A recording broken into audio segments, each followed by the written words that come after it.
fiel e leal nas horas... Na verdade, é uma referência aqui como guardião da moralidade.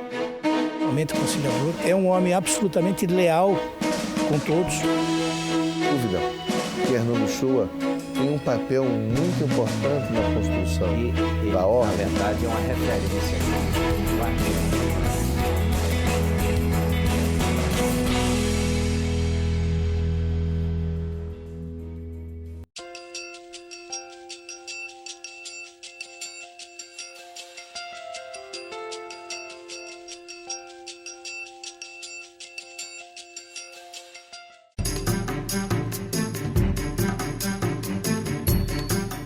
Então ingressei na faculdade, formei-me em 1959 pela Faculdade de Direito da Universidade Federal do Ceará e concluí o curso de pós-graduação em Criminologia em 1961. Então toda a minha vida foi dividida entre a advocacia e o magistério. Houve também uma parte política na minha vida, que eu sempre, desde o tempo de estudante, também fiz política, inclusive política estudantil e política partidária.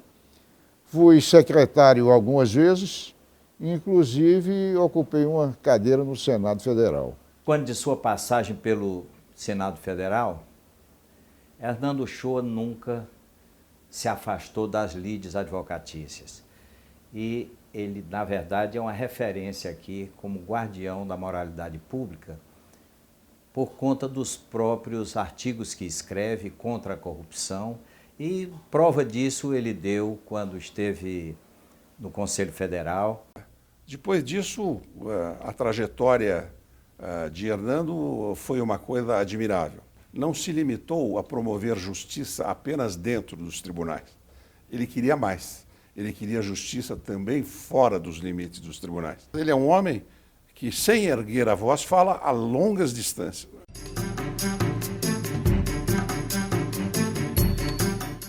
Hernando Shoa é eleito numa eleição dividida. É eleito com 3 votos, com o Brasil, de um lado, querendo votar na oposição, do Sérgio Sveito do Rio de Janeiro, inclusive o nosso grupo político, e o outro, que é vencedor com Hernando Shoa. A sucessão tivesse um caminho muito árduo e muito difícil. Acabou saindo uma candidatura de oposição a Hernando. Hernando ficou com o establishment da época da Ordem dos Advogados e nós, e eu também participei, formamos um outro grupo, um grupo de conselheiros mais novos que acabaram se colidindo com aquela chapa oficial que havia sido montada e que tinha Hernando Shoa como candidato a presidente. Essa eleição foi extremamente difícil e extremamente disputada. Por poucos votos, Hernando foi eleito e assumiu o Conselho Federal com o Conselho absolutamente dividido. Então ele assume a presidência num período conturbado e eu, jovem advogado, vivendo essa experiência de um conselho que tem uma importância política fundamental, mas dividido. É assim que começo a admirar, não o presidente Hernando Shoa, tão somente que os cargos passam, mas a pessoa de Hernando Shoa que assume a presidência da ordem, com sua filosofia de pacificador e de homem de palavra. Eu praticamente deixei tudo o que eu fazia para me dedicar exclusivamente à ordem. A ordem reclama a presença do advogado. De modo que eu me dediquei extraordinariamente às minhas atividades como presidente da ordem. Como termina a gestão de Hernando Shoa, que começa dividida? Termina pacificada. A ordem vota conjuntamente no candidato de Hernando Shoa. Então eu não tenho dúvida que Hernando Shoa tem um papel muito importante na construção da ordem quando ele se torna o pacificador. Ele evita que essa cisão se eternize em outros mandatos e atua decisivamente para trazer a paz dentro da ordem. E por isso que eu defino Hernando Shoa como Hernando Shoa, o pacificador, o homem que compreendeu que a advocacia vive de debate, mas ao encerrar o debate, todos são iguais, todos seres humanos. Por que pacificador? Mas no dia seguinte que ele assumiu, ele já cuidou logo de, digamos assim, trazer para si todos esses adversários que tinham se afastado do nosso grupo por ocasião das eleições e já fez logo uma gestão de coesão, digamos, trazendo para si aqueles que haviam se desgarrado. Daí o pacificador. Me recordo até que quando iniciava o segundo ano, uma vez Hernando me encontrou no corredor do conselho, e ainda no prédio antigo, e ele me disse: Busato, você é o único que ainda não foi no meu gabinete tomar um cafezinho. Eu disse: mas eu sou da oposição, mas todos que são da oposição já estiveram no meu gabinete. Você é o único que lá não foi. E eu fui ver com os meus colegas e o Hernando já tinha encantado a todos, com o seu espírito de conciliação, pelo seu espírito de fino trato. Ele acabou conquistando todo mundo e foi o grande pacificador naquela ocasião do Conselho Federal da Ordem dos Advogados do Brasil.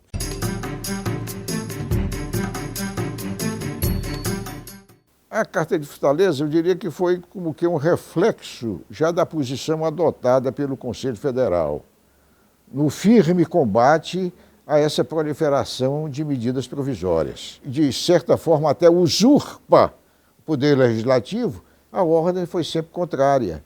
Na minha administração, por exemplo, nós entramos com várias ações diretas de inconstitucionalidade contra essas medidas provisórias. E foi exatamente nessa conferência que foi escrita a Carta de Fortaleza, foi editada a Carta de Fortaleza, em que dos mais importantes temas foi o posicionamento contra o abuso das medidas provisórias e também das privatizações.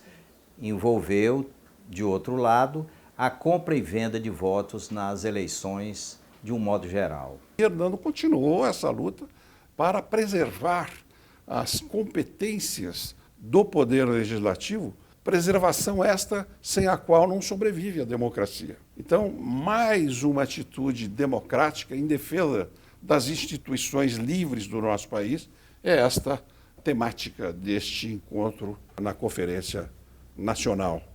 Na Conferência de Fortaleza se mostrou o uso abusivo das medidas provisórias, que permanece até os dias de hoje, mesmo com oposição ferrenha.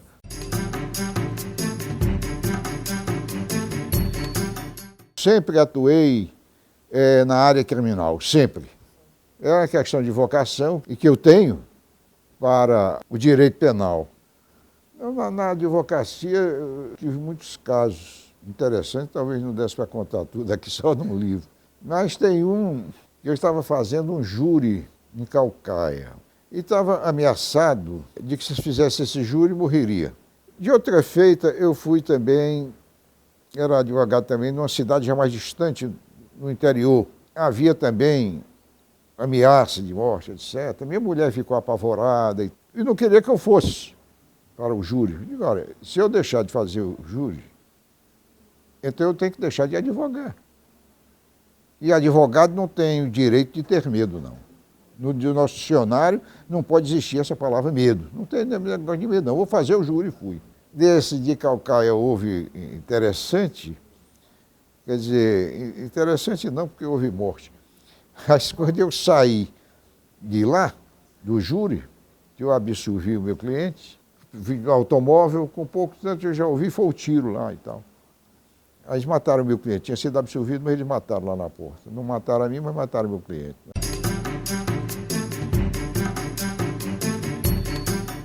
Afigura-se-me de toda e justa e merecida homenagem que a advocacia brasileira ora presta a Hernando Uchoa Lima, ex-presidente da OAB Nacional.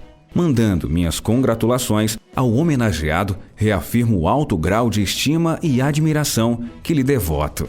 Hernando, repórter político, irradiava as energias de uma profunda indignação contra as praxes do poder pessoal. Desde então, acompanhei-lhe a honrada e ética caminhada pelas estradas do dever profissional que o fizeram subir as mais distintas tribunas, onde é possível, a uma inteligência de alto quilate, servir à sociedade e à causa pública.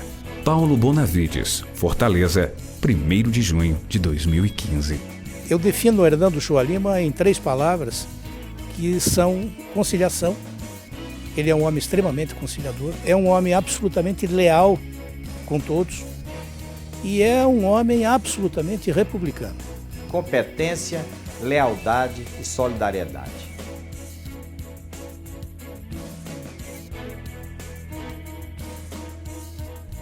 E Hernando Shoa é um homem de palavra e mostra isso o tempo todo que se manifesta na ordem.